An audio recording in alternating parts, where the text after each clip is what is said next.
ആ മാഡം, ഞാനിപ്പോ ഈ സുസ്മിതയുടെ വീട്ടിൽ നിന്ന് വിളിക്കുന്നത്. കുട്ടികൾ രണ്ടുപേരും കൂടി ഇവിടെ കുറച്ചു മുമ്പ് രോഗത്തിന് തിരക്കി വന്നായിരുന്നു. അല്ല, അവരവിടെ വന്നോ? നീ ലോറി ഡ്രൈവർ ജോലിക്ക് പോകുന്ന കാര്യം പറഞ്ഞപ്പോ ആദ്യം എതിർത്തത് ഭാമ തന്നെയാ. പരാതി വന്ന് പറഞ്ഞതും എന്നോട് തന്നെ. നീ ഇപ്പൊ അവൾക്കെതിരെ പറഞ്ഞത് തന്നെ ഒന്ന് ഭേദപ്പെടുത്തി അന്ന് ഭാമയും പറഞ്ഞതേ. എങ്ങനെ വളർത്തിക്കൊണ്ടത് മകനാ. രാജാവിനെ പോലെ വളർത്തി വലുതാക്കിയ മകൻ കേവലം ഒരു വൃത്തിനെ പോലെ ജോലി ചെയ്യുന്ന കണ്ടപ്പോ അവൾക്കും സഹിച്ചില്ല.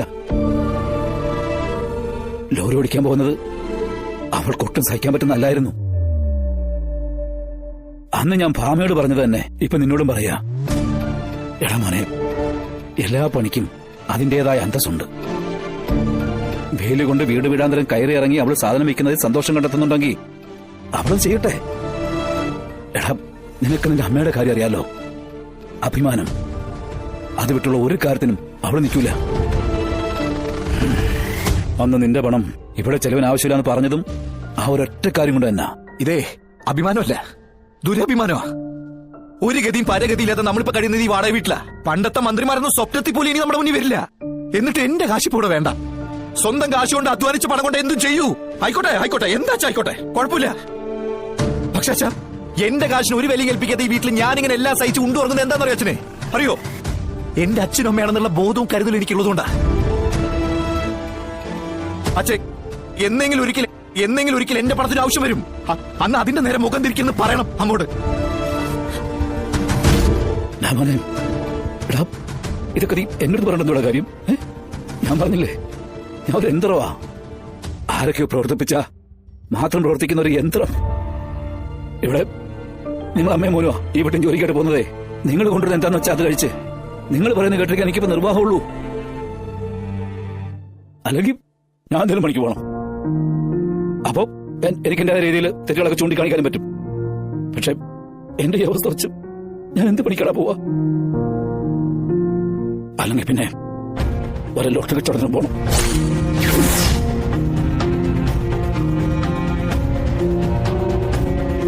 അതാകുമ്പോ എവിടെയെങ്കിലും ഒരിടത്ത് ചടഞ്ഞോടി നിന്നാ മതിയല്ലോ. ഇനി അതും കൂടി അച്ഛൻ ഞാൻ കാണാൻ ബാക്കിയുള്ളൂ. എല്ലാരും കൂടി കൂട്ടത്തോടെ തോപ്പിക്കാനാണെങ്കിൽ ആയിക്കോ, അങ്ങനെ തന്നെ ആയിക്കോ. പ്രായമായിട്ടുള്ള അച്ഛനും അമ്മേനും പണിക്ക് വിട്ട് ജീവിക്കുന്നു എന്നുള്ളൊരു മകനെന്ന നിലയിലെ ആളുകളുടെ പരിഹാസം കേട്ടിട്ട് ഞാനിങ്ങനെ കഴിച്ചോടാം. അതന്നെയാണല്ലോ എല്ലാവരുടെ ഉദ്ദേശം. എന്നെ നാണം കെടുത്തുക, മറ്റുള്ളവരുടെ മുമ്പിൽ ഇറങ്ങി നടക്കാൻ പറ്റാത്ത രീതിയിലാക്കുക. എന്താന്ന് വെച്ചാ ചെയ്തോളൂ, അനുഭവിക്കാതെ വേറെ മാർഗമില്ലല്ലോ. എന്താ ചെയ്തോളൂ. എടാ, ഭാമ എന്തായാലും ഈ ബിസിനസ് ആയിട്ട് മുന്നോട്ട് ഇറങ്ങിക്കഴിഞ്ഞു. ഇനി നമ്മളെ പിന്മാറ്റാനും ആരെക്കൊണ്ട് കഴിയത്തില്ല. ആ വിദ്യ അതാണെങ്കിൽ അതങ്ങനെ തന്നെ നടക്കട്ടെടാ. കുറെ ആൾക്കാരെ മാനസികമായിട്ട് വേദനിപ്പിച്ചിട്ടുള്ളത് നിന്റെ അമ്മ ആക്ഷേപിച്ചിട്ടുണ്ട്. അതിലൊരാളാ നമ്മുടെ ശാരദാമ്മ.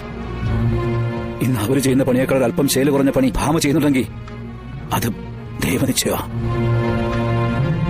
മുൻകൂട്ടി തയ്യാറാക്കിയ ഈശ്വരന്റെ തീരുമാനം.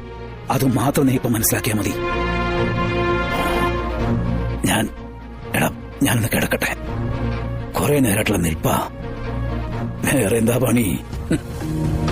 ഈ നിപ്പ് ഇരിപ്പും കിടപ്പൊക്കെ തന്നെയാ.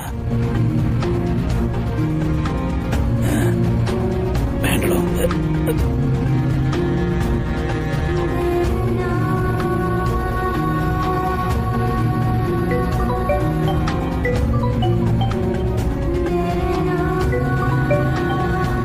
ശാലിനി, വിഷ്ണുട്ടാ, പപ്പയും സത്യം സ്കൂളിൽ കാണാനില്ലെന്ന്.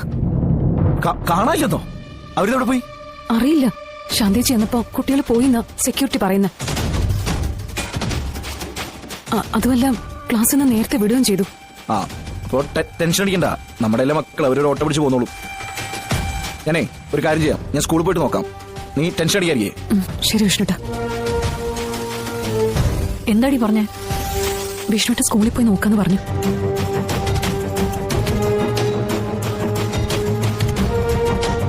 ഇന്ന് വരട്ടെ രണ്ടും കൂടെ.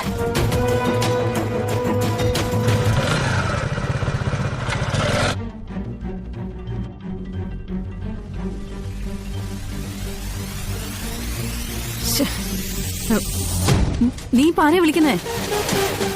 ഞാൻ സെക്യൂരിറ്റിയുടെ നമ്പറിൽ ഒന്നുകൂടെ ട്രൈ ചെയ്യായിരുന്നമ്മ. ശാന്തേച്ചിയുടെ കണ്ണിപ്പെടാതെ അവിടെ എവിടെയെങ്കിലും ഇരിപ്പുണ്ടോന്ന് അയാളുടെ രീതിയിലും അയാളെ കൊണ്ടൊന്ന് നോക്കിപ്പിക്കാനായിരുന്നു. ശ്ശേ, അയാൾ എടുക്കുന്നുമില്ല. ഈ പിള്ളേരുടെ ഫോൺ ഓണാക്കിയിട്ടില്ലല്ലോ മോളെ. ഇല്ലെന്നേ. സ്കൂൾ സമയം കഴിയുമ്പോ തന്നെ അവര് സാധാരണ ഫോൺ ഓണാക്കുന്നത്. പക്ഷെ രണ്ടുപേരും ഫോൺ ഓണാക്കിയിട്ടില്ല. മോളെ, എനിക്കാകെ പേടിയാകുക. അവര് വല്ല അപകടത്തിലും ചെന്ന് ചാടി കാണുമോ? ഏയ്, അങ്ങനെയൊന്നും ഉണ്ടാവില്ലമ്മേ. ഇതിപ്പം സ്കൂള് നേരത്തെ വിട്ടതുകൊണ്ട് അവരൊരു ഓട്ടോ പിടിച്ച് അങ്ങോട്ട് പോന്നിട്ടുണ്ടാവുന്ന എനിക്ക് തോന്നുന്നത്.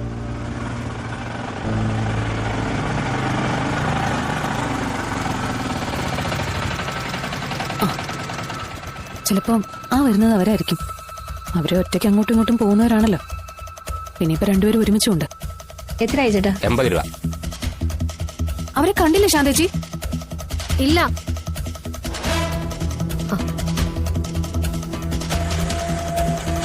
അതെ, അവരിവിടെ എത്തിയിട്ടുണ്ടാവുന്നുള്ള പ്രതീക്ഷയല്ല ഞാൻ ഇങ്ങോട്ട് പോകുന്നത്. എത്തിയില്ലേ? ഇല്ല മോളെ, ഇനിയും വരുമെന്ന രീതിയിൽ പ്രതീക്ഷിച്ചൊന്ന് നിക്കണ്ട. സ്റ്റേഷനിൽ ഒന്ന് വിളിച്ച് പറയേ. അവരുടേതായ രീതിയിൽ അവരന്വേഷിക്കട്ടെ. ഇതിപ്പം മോളെ, ഇനി താമസിക്കണ്ട. സ്റ്റേഷനിൽ വിളിച്ച് പറയേ. എട്ടും പൊട്ടും തിരിയാത്ത കുഞ്ഞുങ്ങളാ. ഇതെവിടെ പോയിന്നറിയാതെ നമ്മൾ എങ്ങനെ ഇവിടെ സമാധാനായിട്ട് ഇരിക്കുന്നേ? ജഗദീപ്